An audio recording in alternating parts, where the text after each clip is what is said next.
राधे राधे। वसुदेवसुतं देवं कंसचाणूरमर्दनं देवकी परमानंदं कृष्णं वंदे जगद्गुरुं। नारायण नारायण नारायण। कल श्लोक 5 तक की चर्चा हो गई थी। आज श्लोक 6। भगवान के वचनों में ऐसी विलक्षणता है कि वे अर्जुन के भीतर अपना प्रभाव डालते जा रहे हैं, जिससे अर्जुन की अपने युद्ध न करने के निर्णय में अधिक संदेह होता जा रहा है। ऐसी अवस्था को प्राप्त हुए अर्जुन कहते हैं, न चैतद्विद्म कतरन्नो गरीयो यद्वा जयेम यदि वानो जयेयु यानेव हत्वा न जिजी विषामस स्तेव स्थिता प्रमुखे धातराष्ट्राः।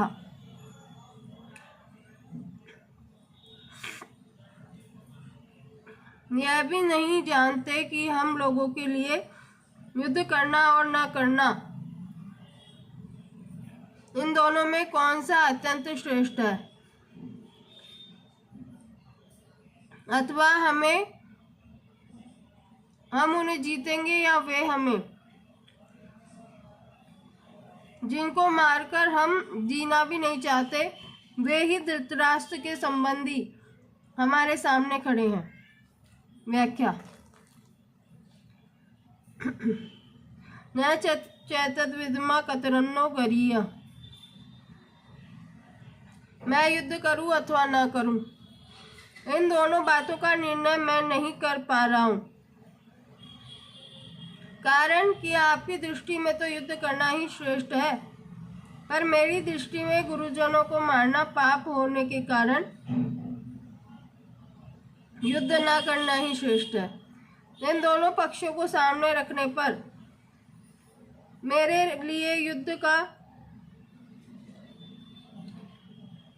लिए कौन सा पक्ष अत्यंत श्रेष्ठ है, यह मैं नहीं जान पा रहा हूँ। इस प्रकार उपयुक्त पदों में अर्जुन के भीतर भगवान का पक्ष और अपना पक्ष दोनों समकक्ष हो गए हैं।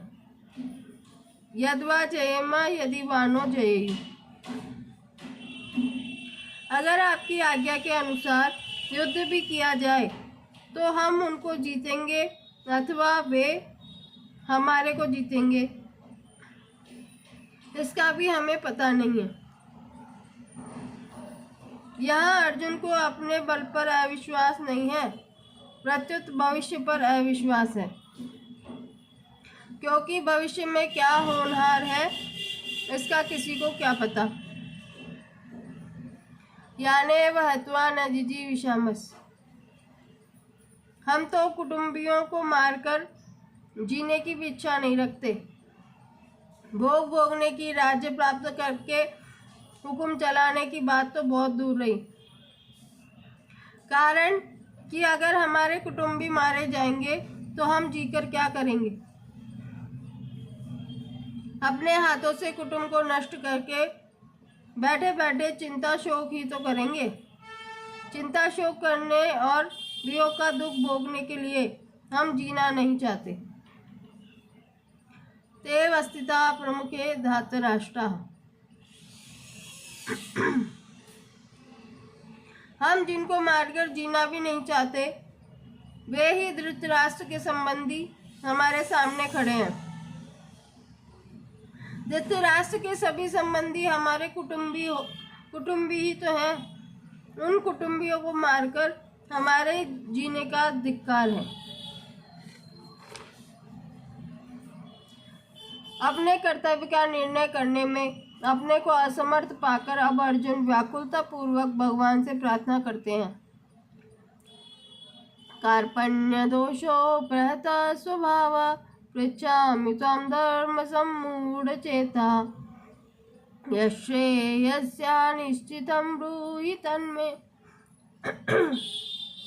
शिष्यस्तेऽहं चादिमां तां प्रपन्नम्।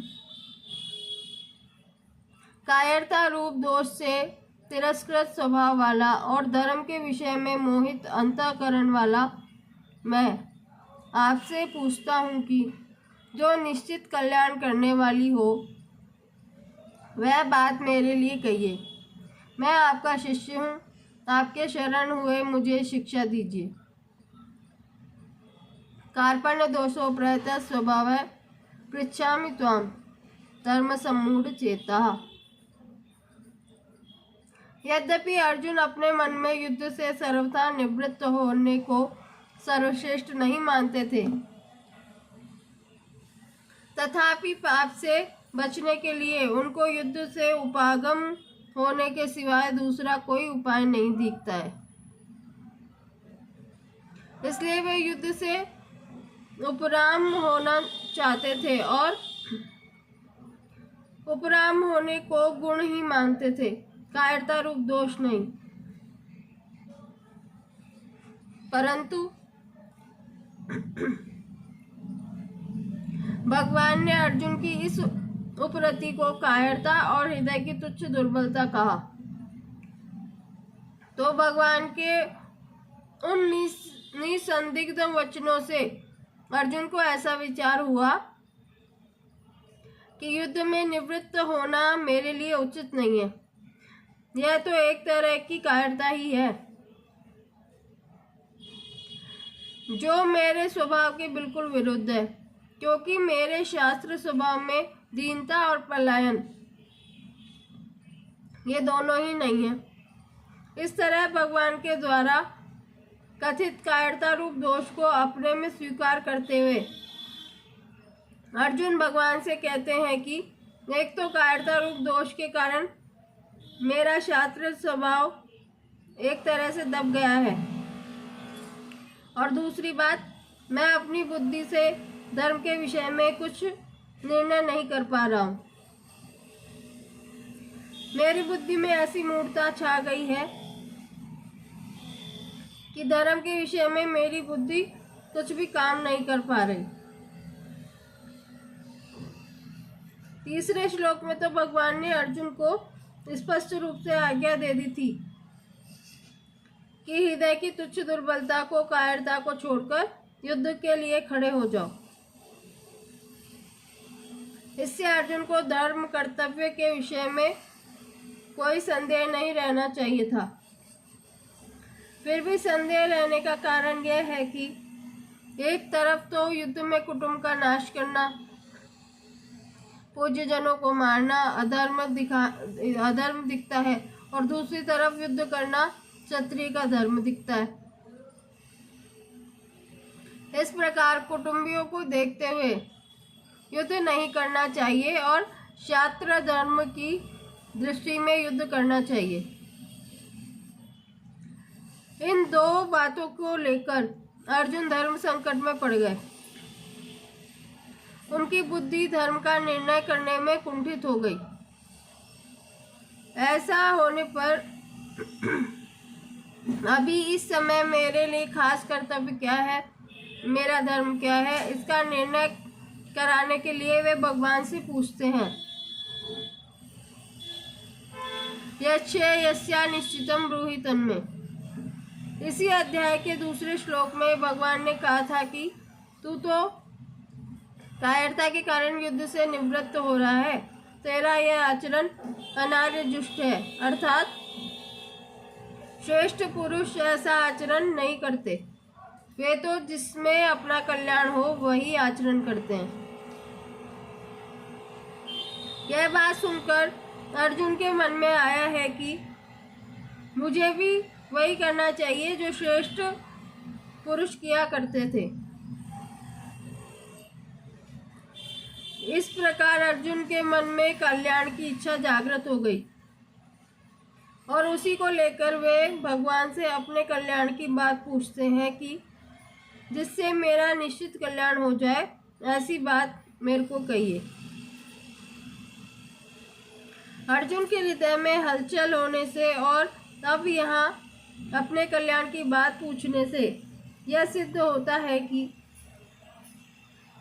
मनुष्य जिस स्थिति में स्थित है उसी स्थिति में वह संतोष करता रहता है, तो उसके भीतर अपने असली उद्देश्य की जागृति नहीं होती। वास्तविक उद्देश्य कल्याण की जागृति तभी होती है जब मनुष्य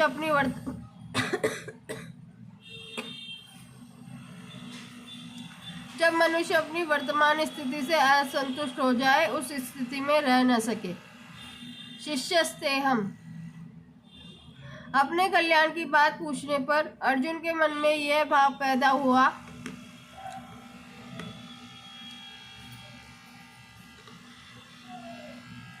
कि कल्याण की बात तो गुरु से पूछी जाती है, सारथी से नहीं पूछी जाती। इस बात को लेकर अर्जुन के मन में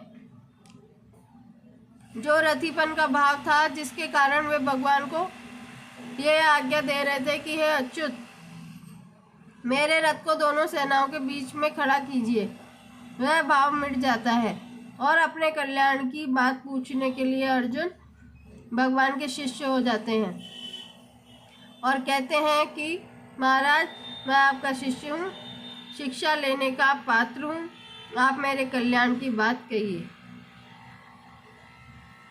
शादी माम त्वाम प्रपन्नम। गुरु तो उपदेश दे देंगे, जिस मार्ग का ज्ञान नहीं है उसका ज्ञान करा देंगे, पूरा प्रकाश दे देंगे, पूरी बात बता देंगे, पर मार्ग पर तो स्वयं को, शिष्य को ही चलना पड़ेगा। अपना कल्याण तो शिष्य को ही करना पड़ेगा। मैं तो ऐसा नहीं चाहता कि भगवान उपदेश दे और मैं उसका अनुष्ठान करूं, क्योंकि उससे मेरा काम नहीं चलेगा। अतः अपने कल्याण की जिम्मेवारी मैं अपने पर क्यों रखूं, गुरु पर ही क्यों न छोड़ दूं। जैसे केवल माँ के दूध पर ही निर्भर रहने वाला बालक बीमार हो जाए तो उसकी बीमारी दूर करने के लिए औषधि स्वयं माँ को खानी पड़ती है, बालक को नहीं।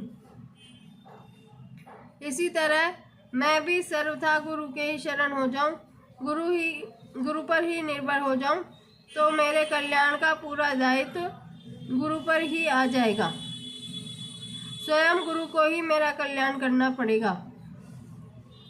इस भाव से अर्जुन कहते हैं कि मैं आपके शरण हूँ, मेरे को शिक्षा दीजिए। यहाँ अर्जुन त्वाम प्रपन्नम पदों से भगवान के शरण होने की बात तो कहते हैं, पर वास्तव में सर्वथा शरण हुए नहीं हैं। अगर वे सर्वथा शरण हो जाते तो फिर उनके द्वारा शादी माम, मेरे को दीक्षा दीजिए, यह कहना नहीं बनता, क्योंकि सर्वथा शरण होने पर शिष्य का अपना कोई कर्तव्य रहता ही नहीं। दूसरी बात, आगे 9वें श्लोक में अर्जुन कहेंगे कि मैं युद्ध नहीं करूँगा, न युद्ध से। अर्जुन की वह बात भी शरणागति के विरुद्ध पड़ती है, कारण कि शरणागत होने के बाद मैं युद्ध करूँगा या नहीं करूँगा, क्या करूँगा और क्या नहीं करूँगा, यह बात रहती ही नहीं। उसको यह पता ही नहीं रहता कि शरण्य क्या कराएंगे और क्या नहीं कराएंगे। उसका तो यही एक भाव रहता है कि आप शरण जो कराएंगे वही करूँगा। अर्जुन की इस कमी को दूर करने के लिए ही आगे चलकर भगवान को मामेकम शरणम व्रज, एक मेरी शरण में आ जा, ऐसा कहना पड़ा। फिर अर्जुन ने भी करिष्ये वचनम तव, आपकी आज्ञा का पालन करूँगा, ऐसा कहकर पूर्ण शरणागति को स्वीकार किया। इस श्लोक में अर्जुन ने 4 बातें कही हैं। पहली, कार्पण्य दोषो धर्म सम्मूढ़ चेता। दूसरी, यस्य यस्यानिश्चितं ब्रूहीतन में। तीसरी, शिष्यस्तेहम्। चौथी, शादी मां त्वां प्रपन्नम्। इनमें से पहली बात में अर्जुन धर्म के विषय में पूछते हैं, दूसरी बात में अपने कल्याण के लिए प्रार्थना करते हैं, तीसरी बात में शिष्य बन जाते हैं और चौथी बात में शरणागत हो जाते हैं।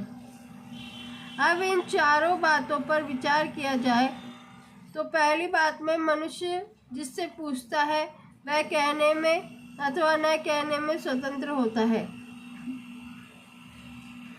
दूसरी में जिससे प्रार्थना करता है उसके लिए कहना कर्तव्य हो जाता है।